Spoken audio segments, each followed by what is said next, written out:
ओम शांति। आज का प्रातः क्लास है 26/5/63।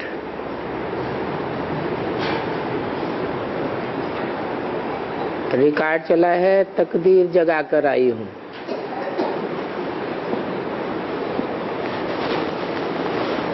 ये ओम शांति है, डेड साइलेंस। अशरीरी हो जाओ, इसको कहा जाता है सच्ची शांति। ऐसी प्रैक्टिस बच्चों को हो जाए कि स्वात्मा के स्वधर्म में टिक जाएं अथवा अशरीरी हो जाए। शरीर होते हुए भी अशरीरी हो जाए। जैसे अपन इस पुरानी दुनिया में रहते, याद नई दुनिया को करते हैं। बुद्धि योग वहां नई दुनिया में लगा हुआ है, परंतु आत्मा का तो स्वधर्म ही शांत है। इस पर एक मिसाल भी देते हैं कि हार गले में पड़ा था और बाहर बाहर ढूंढते थे। तो ये यहाँ का दृष्टांत है और इसे सन्यासियों ने कॉपी किया है। जैसे क्रिश्चियन लोग भी कृष्ण से कॉपी करते हैं, कहते हैं कि क्राइस्ट कुमारी के गर्भ से पैदा हुआ।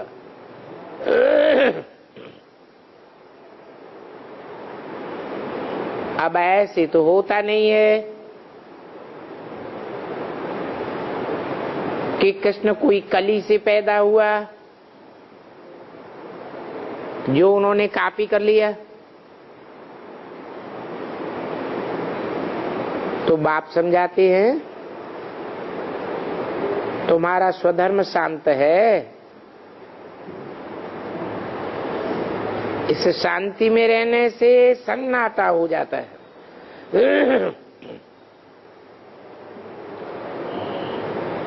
अगर सब महारथी जिनका अभ्यास पक्का हो इस संगठन में शांत होकर बैठ जाए तो जरूर सन्नाटा हो जाएगा। यहाँ बैठने से देह अभिमान डेड हो जाता है। देह अभिमान उड़ जाता है, जैसे कि सन्नाटा हो जाता है। जैसे आम मनुष्य शरीर छोड़ते हैं अथवा कोई योगी शरीर छोड़ते हैं तो सन्नाटा हो जाता है। तुम तो राजयोगी हो और वो हैं हठ योगी। वो भी ऐसे ही समझते हैं कि हम शरीर छोड़ परम धाम में जाते हैं, हम ब्रह्म में लीन हो जाएंगे। इस समय अगर कोई अनुभवी हो तो कहे कि हाँ सन्नाटा हो गया। सन्नाटा माने एकदम शांत। ऐसे नहीं वो सन्यासी कोई कम है, पवित्र बनते हैं। फिर उन पर कोई थोड़े ही कहते हैं कि दुनिया कैसे चलेगी। तो ड्रामा अनुसार उनका हठ योग भी नुधा हुआ है और तुम्हारा है राजयोग। तुम जानते हो हम भविष्य 21 जन्मों के लिए पढ़ रहे हैं। राजाओं का राजा बनने के लिए पढ़ रहे हैं। भक्ति मार्ग में ये 21 पीढ़ी गाई हुई है ना, तो ये भारत की ही बात है। ऐसे नहीं कि कहाँ भी कोई भी देश में चले जाओ तो यही परंपराएं होंगी। जो अनन्य बच्चे हैं उन्हों को ये 21 जन्म का नशा रहता है। तुम्हारी गॉडली स्टूडेंट लाइफ तो है ना। भगवान वाच कहते हैं, मैं तुमको राजयोग सिखलाता हूं जिससे तुम 21 जन्म के मालिक बनते हो। स्टूडेंट भी जानते हैं कि बरोबर हम बेहद के बाप से स्वर्ग की बादशाही का वर्षा ले रहे हैं। ऐसी पढ़ाई ड्रामा में एक ही बार संगम युग पर होती है। ऐसे नहीं कि हर युग में आते हैं, 24 अवतार लेते हैं या 10 अवतार लेते हैं।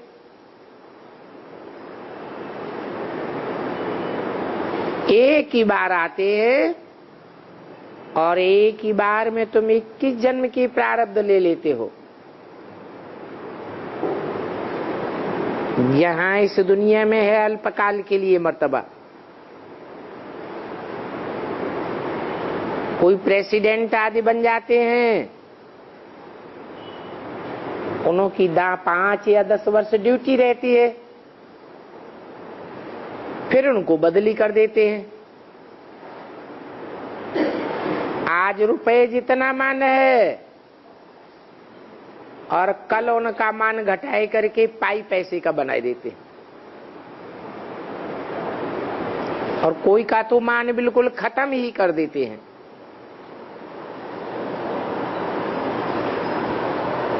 तो ये है अल्पकाल का सुख।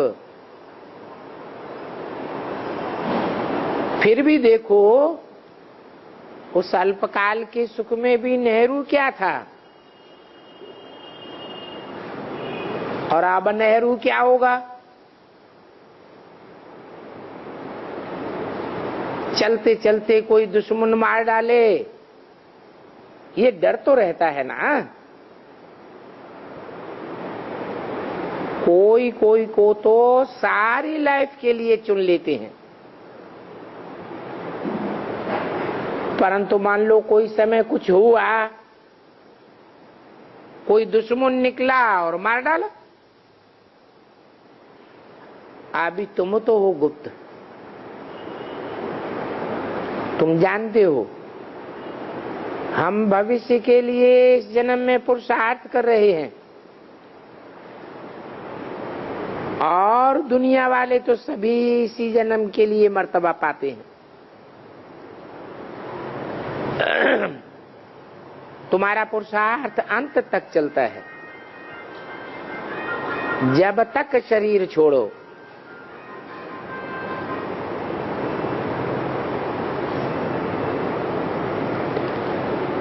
प्रारब्ध भविष्य में मिलनी है। ये नई दुनिया अथवा नई स्वराज्य के लिए नई नई बातें हैं। आत्मा जानती है कि हम भविष्य में नया चोला पहन राज्य करेंगे। आत्मा बोलती है हम आत्मा इस पुराने शरीर में परमपिता परमात्मा से राजयोग सीख रहे हैं, जिससे हम भविष्य में प्रिंस प्रिंसेस डबल सिरताज बनेंगे। भारत में देवी देवताएं ही डबल सिरताज थे। उनका लाइट का ताज था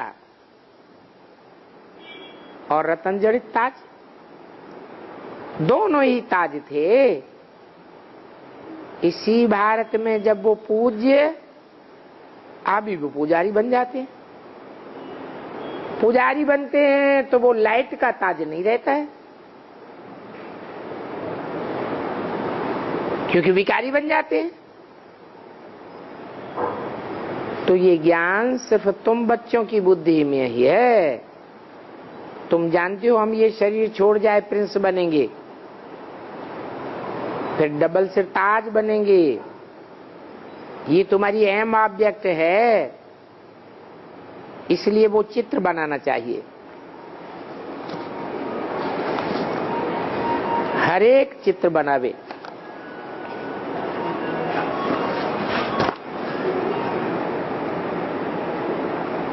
अपना भी चित्र बनावे, तपस्या का और राजाई का। 26/5/63 की वाणी का दूसरा पेज। अपने घर में चित्र देखेंगे तो खुशी भी होगी और याद भी रहेगी। दिलवाड़ा मंदिर में भी वही यादगार है ना। नीचे तपस्या में बैठे हुए हैं और ऊपर में बैकुंठ लगा हुआ है। अर्थात जब नीचे स्टेज होती है तो तपस्या करते हैं, तपस्या करते करते ऊंची स्टेज बन जाती है तो बैकुंठवासी बन जाते हैं। तो ये चित्र रहने से याद रहेगा कि हम 100 राजाओं के राजा बनते हैं। परमपिता परमात्मा से हम स्वर्ग का वर्षा लेते हैं, ब्रह्मा विष्णु शंकर से तो नहीं लेते। हम तो बाप से डायरेक्ट वर्षा लेते हैं।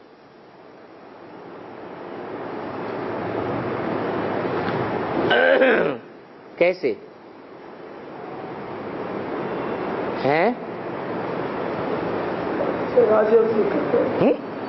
डायरेक्ट कैसे लेंगे बाप से वर्षा? बिंदी से लेंगे हैं? साकार, कोई साकार का कोई नाम रूप होगा है? शिव बाबा,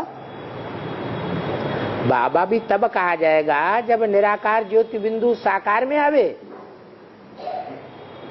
तो जिस साकार में आवेगा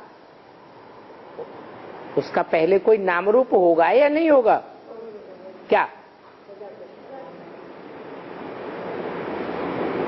मुरली में तो बोला है, next to God is a Shankar, next to God is a Prajapita.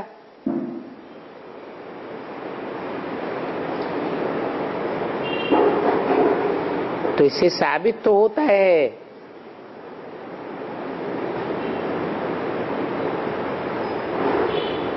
कि हम एक से वर्षा लेते हैं, 2 आत्माएं हमको वर्षा देने वाली नहीं है।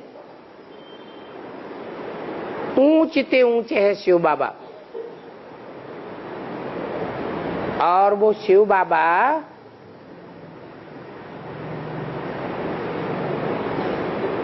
शंकर की संपन्न स्टेज में प्रत्यक्ष होता है संसार में, या तपस्या की स्टेज में प्रत्यक्ष होता है? संपन्न स्टेज में प्रत्यक्ष होता है, वो ही डायरेक्ट है। हम उस डायरेक्ट बाप से वर्षा लेते हैं, कोई ब्रह्मा विष्णु शंकर से नहीं लेते। ब्रह्मा विष्णु शंकर को तो सूक्ष्म वतनवासी ब्रदर्स कहेंगे। सूक्ष्म वतनवासी अर्थात मनन चिंतन मंथन की स्टेज में रहने वाला।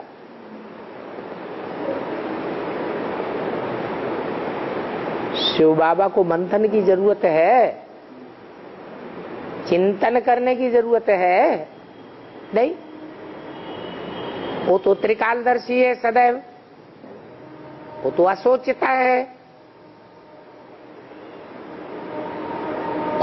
तो ये ब्रह्मा विष्णु शंकर एक बाप के बच्चे, भाई भाई हैं। तुम आत्माएं भी भाई भाई हो, फिर शरीर में आने से भाई बहन हो जाते। ऐसे नहीं है कि चीनी हिंदू भाई भाई हैं, ये आपस में मिलकर के एक हो जाएंगे। हर एक का धर्म, हर एक का रस्म रिवाज अलग अलग है, तो एक तो नहीं बन सकते। हाँ, भाई भाई तो सिर्फ आत्मा के रूप में है। वो लोग तो इस बात को जिस्मानी रूप में ले लेते हैं। क्या कि हिंदू मुस्लिम सिख ईसाई सब आपस में भाई भाई।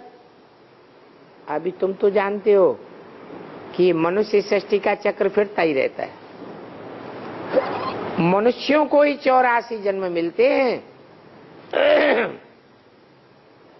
ब्रह्मा विष्णु शंकर को 84 जन्म नहीं मिलते हैं।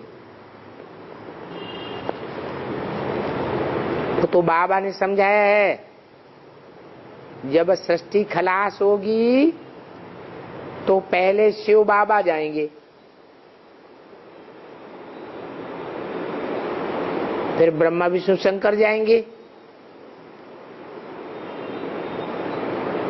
फिर बाद में सृष्टि पर देवताओं की सोल्स आवेंगी। किसके किसके जाने के बाद? हाँ, शिव बाबा जाएंगे, ब्रह्मा विष्णु शंकर जाएंगे, फिर आत्माओं का आना होगा नई सृष्टि में। बाबा समझाते हैं कि भले सिख जन्म में अल्पकाल के लिए बड़ा भारी पद मिल सकता है, परंतु उनको कागविष्टा समान सुख कहा जाता है, क्योंकि उनमें दुख बहुत है, कांटों का ताज है, बहुत हैरान हो जाते हैं। यहां तो तुमको कोई तकलीफ की बात नहीं, तुम परमपिता परमात्मा के शरण में आ गए, माया से विदाई लेकर के आए हो। जैसे ईस्ट जर्मनी वेस्ट जर्मनी में जाए एस्लम अथवा शरण लेते हैं, वैसे तुमने भी एस्लम अथवा शरण ली है ईश्वर की। रावण को छोड़ करके राम की एस्लम में आए हो। राम शरण में लेकर फिर गुलगुल बनाते हैं, राजयोग सिखाते हैं। कितनी भारी तुम्हारी कमाई हो जाती है, और ये सच्ची कमाई है। बाकी तो दुनिया भी है, सब कमाइयां मिट्टी में मिल जाएंगी, खाक हो जाएंगी। जो बहुत बहुत साहूकार हैं वो भी सब खलास हो जाएंगे। तुम्हारे पास तो देखो कुछ भी नहीं है, तुमने अपना शरीर भी दे दिया। आत्मा नंगी आई थी और नंगी वापस जाएगी। माता पिता आदि संबंध तुम्हारा बाप से जुट गया। अब फिर तुम शरीर छोड़कर वापस जाने वाले हो मच्छरों सदस्य। तो देखो रुद्र शिव की कितनी बड़ी माला बनती है।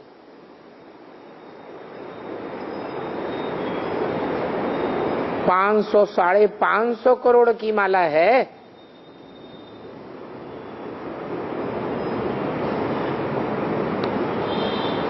उनको आत्माओं का प्रजापिता नहीं कहेंगे।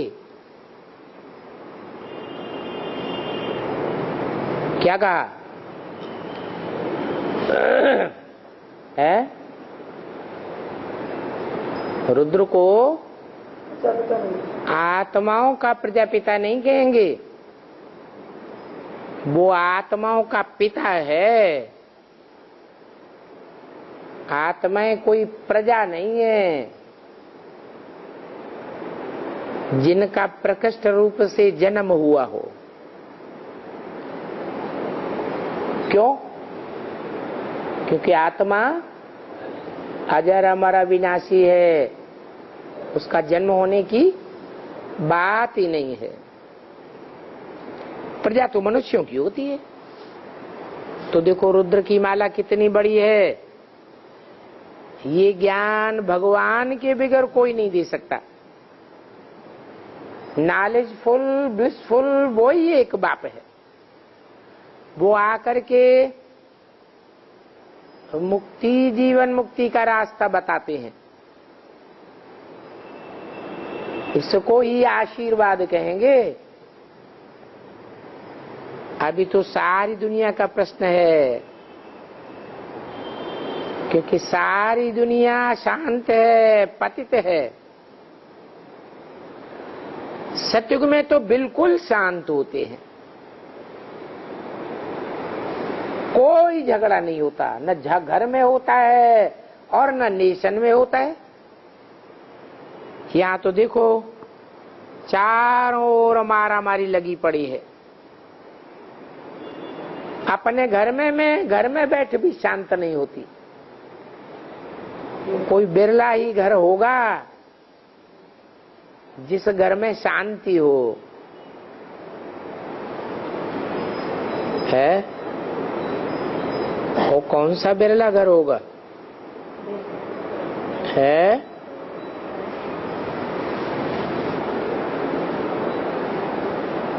अरे कौन से धर्म का होगा? है? जरूर प्राय लोप होगा। माना ऐसे ऐसे परिवार पूरे लोप नहीं हुए हैं। अभी भी कहीं न कहीं भारतवर्ष में ऐसे परिवार हैं जहां पूरे परिवार में शांति लगी पड़ी है।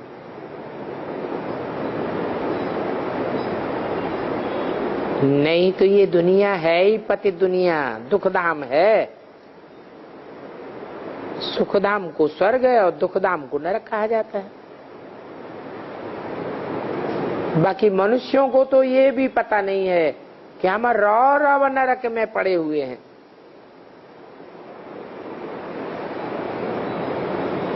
खटमलो मुआफी के एक दूसरे का खून चूसते रहते हैं।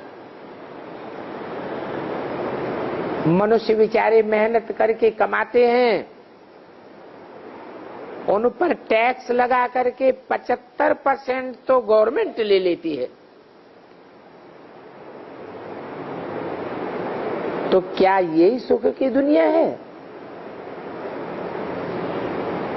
बाप आकर फिर स्वर्ग का मालिक बनाते हैं।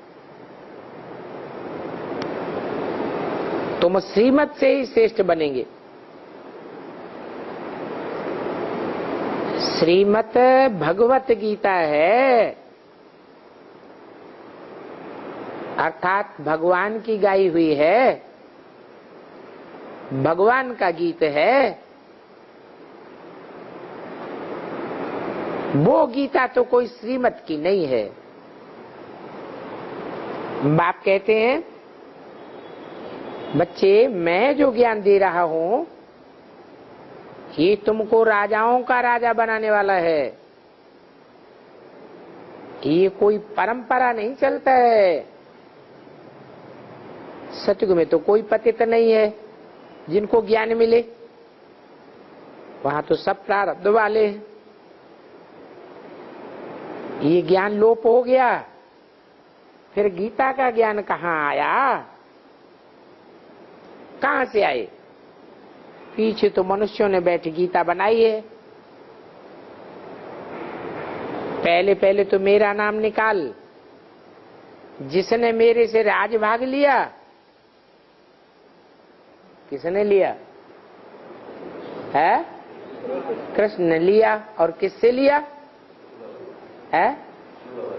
शिव बाबा से लिया। कब लिया है? संगम युग में कब लिया है? संगम युग में कब लिया?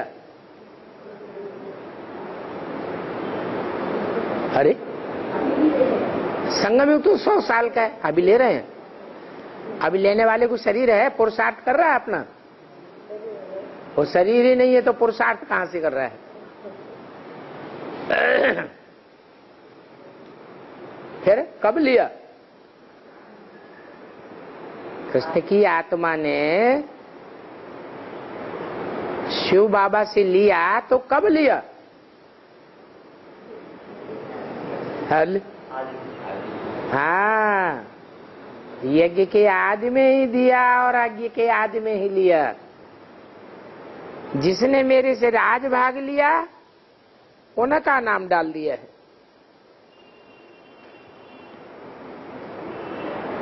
शिव के बदली कृष्ण बच्चे का नाम डाल दिया है। कृष्ण कहो, शूटिंग पीरियड में ब्रह्मा कहो। अभी कैसे शूटिंग हो रही है नाम डालने की? है हाँ, जो भी मुरलियां हैं, जो भी ब्रह्मा के मुख से वेदवाणी निकली है, उसमें किसका नाम डाल दिया? पिता श्री ब्रह्मा का नाम डाल दिया। किसने डाल दिया?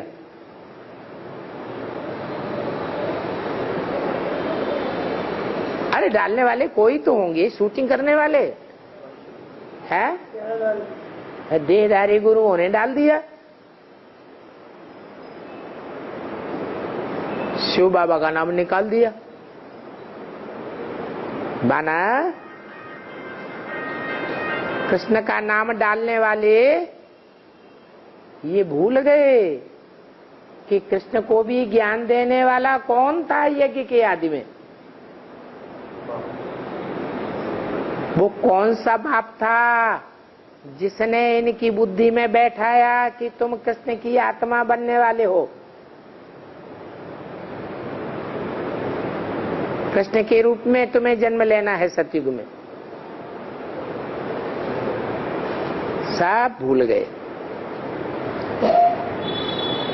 तो नाम डाल दिया कृष्ण उर्फ ब्रह्मा का।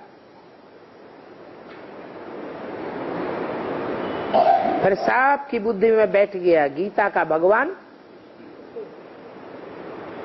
साकार कृष्ण उर्फ ब्रह्मा बाबा है और गीता का साकार भगवान कोई इस सृष्टि पर होता ही नहीं है। शिव बाबा से अभी हम ज्ञान सीख रहे हैं, फिर हम सतयुग में कृष्ण बन जाते हैं। कृष्ण जैसे बनते हैं तो संगम होने के कारण सारी बातों को मिलाई दिया है, तो गीता खंडन हो गई। गीता खंडन होने से सभी शास्त्र खंडन हो जाते हैं, क्योंकि शूद्र के संतान भी तो शूद्र ही होंगे। क्या गीता माता है ना, गीता माता ही खंडित हो गई, द्वितीय बन गई। खंडित होना माने झूठी होना, तो गीता माता ही झूठी हो गई तो बाद में आने वाले सारे शास्त्र स्वतः ही झूठे हो जाते। शूद्र के संतान जरूर शूद्र होंगे,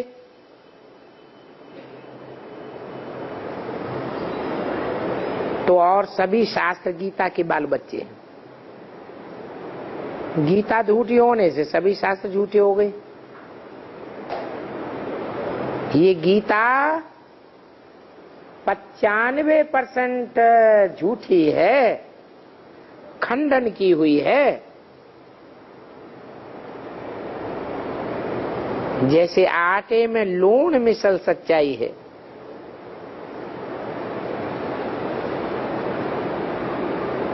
अब इस झूठी गीता को सच कौन बनावे?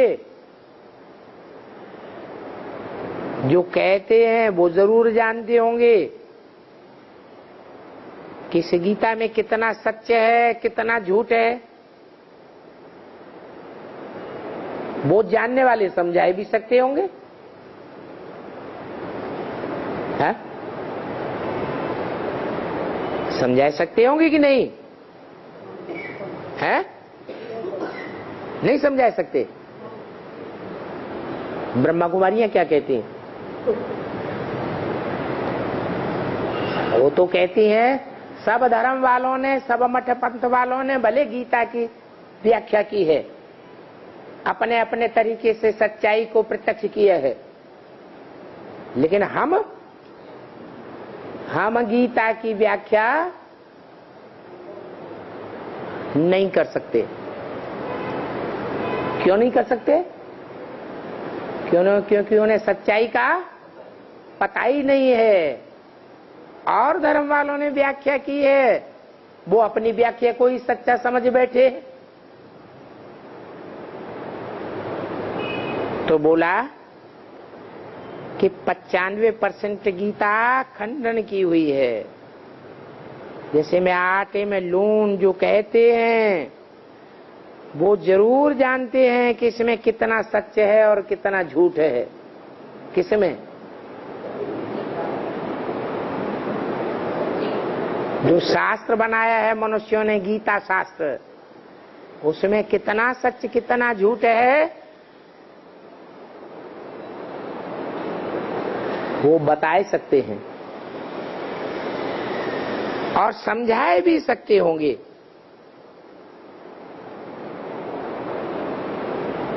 टीचर जरूर जानते हैं, तब तो क्लास में प्रश्न पूछते हैं।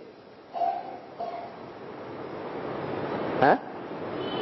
अगर जानते नहीं है तो प्रश्न कैसे पुटअप करेंगे? हम कहते हैं 95% गीता झूठी है, तो सिद्ध कर बताते भी हैं, नहीं तो बहस हो जाए कि ये डिफेम करते हैं। बहस करने के लिए कोई आता नहीं है। 26/5/63 की वाणी का 3रा पेज। वो कहते हैं इन्होंने गीता को डिफेम किया है। हम कहते हैं हमने नहीं डिफेम किया है, अपनी अपनी मनमत पर गीता का जिन्होंने व्याख्या की है उल्टी पलटी, उन्होंने डिफेम किया है। जिन्होंने गीता में कृष्ण उर्फ ब्रह्मा का नाम डाला है, उन्होंने डिफेम किया है। तो उन्हों पर केस होना चाहिए। परंतु केस किस पर करें?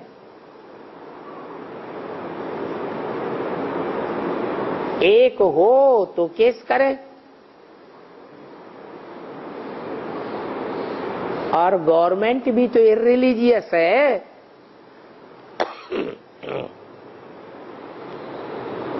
गवर्नमेंट को भी इस बात से कोई मतलब नहीं गीता कृष्ण ने लिखी या शिव ने लिखी या किसने लिखी, हमें इससे क्या मतलब, हमें वोट देते रहो।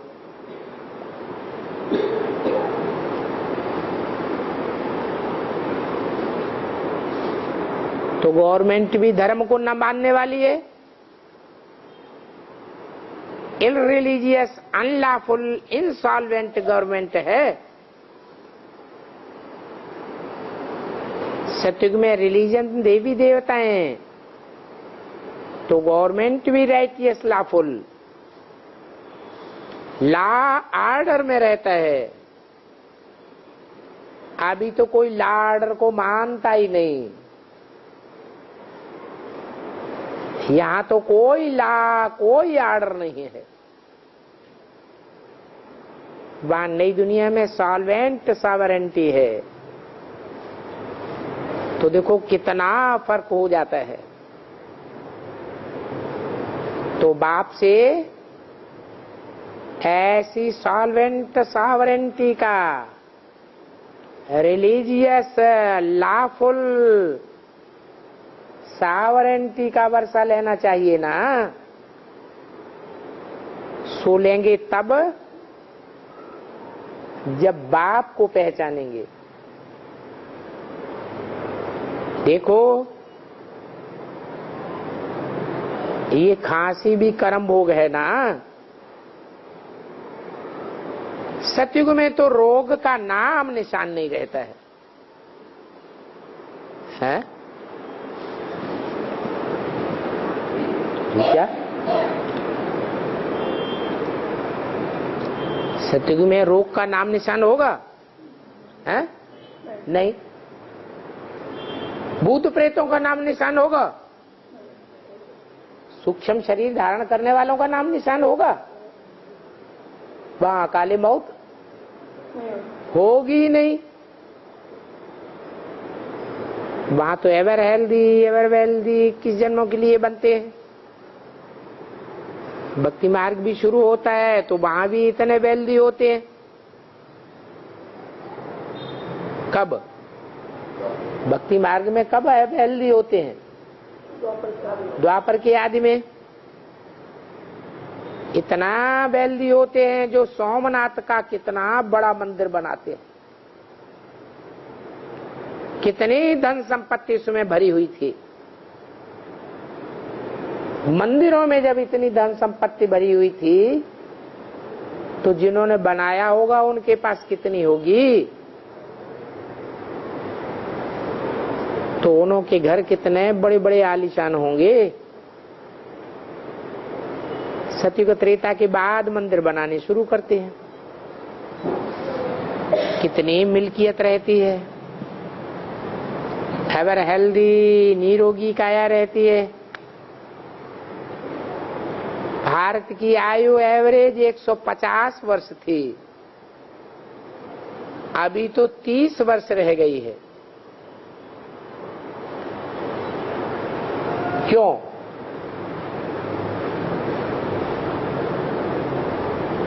योगी की आयु बड़ी होती है या भोगी की आयु बड़ी होती है? वो कर्मेंद्रियों से कोई भोग नहीं भोगते थे, इसलिए उनकी आयु बड़ी थी।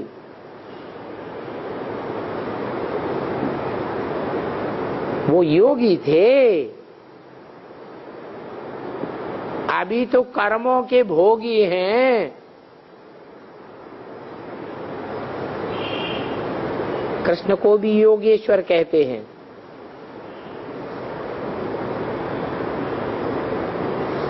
है? भी क्यों लगा दिया है? यानी कोई दूसरा भी योगेश्वर है? कौन? शिव बाबा योगियों का ईश्वर है। तो पहले पहले जब कोई आते हैं तो उनको समझाना है, पहले अपने बाप को जानो। बाप को न जानने के कारण ही सभी आर्फन बन पड़े हैं, आपस में लड़ते झगड़ते रहते हैं। ये सन्यासी भी आर्फन है, इसलिए लड़ते हैं। कुंभ के मेले पर बड़ी भारी लड़ाई लगी थी कि पहली सवारी किसकी निकले। फिर मिलिट्री भी आ गई, कितने तो मर गए, खून की नदी बहने लगी। तो ये भी क्रोध का भूत है ना। यहाँ तो 5 विकारों पर जीत पानी है, सो भी योग बल के सिवाय तो कोई जीत पा ही नहीं सकता। बाप को भूला और ये लगा माया का गोला। बाबा ने समझाया है, जहां तक जीना है, पढ़ना है, बाप को याद करना है। उस एजुकेशन में ऐसे नहीं कहा जाता कि जहां तक जीना है सीखना है। यहाँ तो कहा जाता है अंत तक हमको पढ़ना है, फिर तुम जाकर प्रिंस बनेंगे। गोल्डन स्पून इन माउथ होगा। कृष्ण को रत्न जड़ित मुरली दिखाते हैं, आपस में खेलते रहते हैं। बाकी ऐसे नहीं कि वो कोई मुरली बजाते हैं ये तो ज्ञान रत्नों की बात है। मुरली तो वास्तव में ज्ञान रत्नों की है ना, एजुकेशन जो बाप पढ़ाते हैं। बाप मोस्ट ओबीडिएंट सर्वेंट है। कहते हैं मेरे मोस्ट बिलीव्ड चिल्ड्रन, तुम कितने शकील हो। इसका अर्थ भी समझाते हैं कि बच्चे तुमने ही कल पहले वर्षा लिया था, अभी कल्प के बाद फिर लेने के लिए आए हो। I am your most obedient father, most obedient teacher, most obedient preceptor. मेरा तो कोई भी बाप, कोई भी टीचर गुरु नहीं है।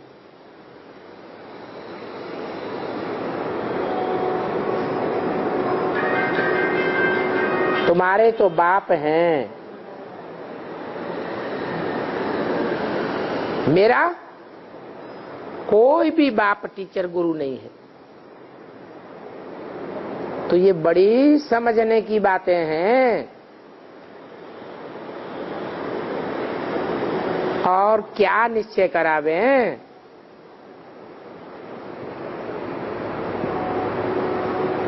अच्छा, जिनको निश्चय हुआ है उनके पास चले जाओ। सन सोस फादर, फादर सोस सन्स। वो बच्चे बतला सकते हैं कैसा हमारा बाप टीचर गुरु वो परम पिता परमात्मा है। तुम बच्चे जानते हो कि बेहद के बाप से बेहद सुख का वर्षा हम ले रहे हैं, और लेते भी हैं नंबरवार पुरुषार्थ अनुसार। नेहरू को तो अल्पकाल के लिए सुख मिला,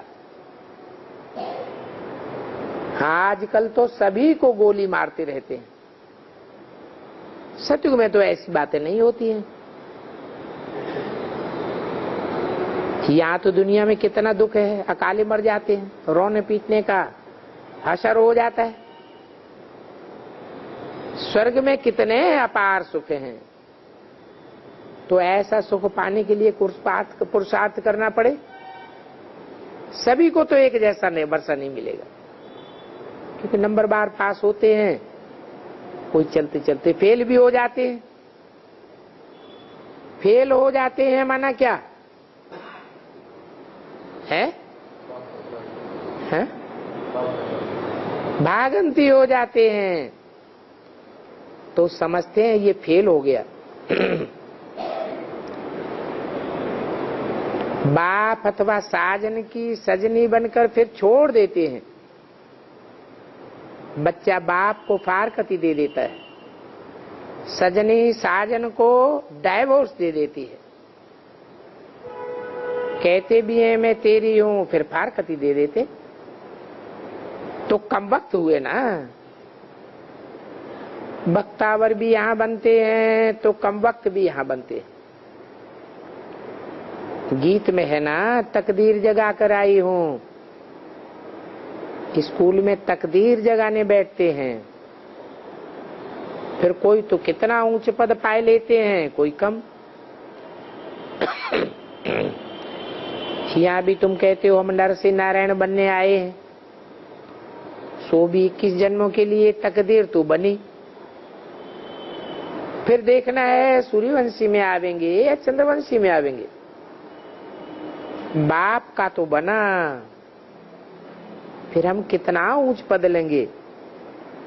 बच्चे कहेंगे हम माँ बाप के तख्त पर जीत पहने, हम आगे नंबर में आवे। लास्ट नंबर में आने वालों को पुरुषार्थ ही नहीं कहेंगे। क्या कहा है? पुरुष, पुरु माना शरीर, पुरी, शरीर रूपी पुरी में आराम करने वाली आत्मा पुरुष। तो आत्मा के अर्थी हैं, आत्मा का कल्याण करने वाले हैं। आत्मा के लिए कोशिश और मेहनत करने वाले हैं, आत्मा के लिए कहेंगे जन्म जन्मांतर का कैरियर बनाने वाले हैं, तो पुरुषार्थी हैं, नहीं तो स्वार्थी। रथ एक जन्म के लिए होता है या रथ अनेक जन्म के लिए होता है? रथ तो एक जन्म के लिए है, तो रथ के लिए जो करे वो हो गया स्वार्थी। तो उत्तम मध्यम कनिष्ठ होते हैं, जो कनिष्ठ होंगे वो तो नापासी हो जाएंगे। तो पुरुषार्थ करना चाहिए और बाप से पूरा वर्षा लेना चाहिए। अच्छा, ओम शांति।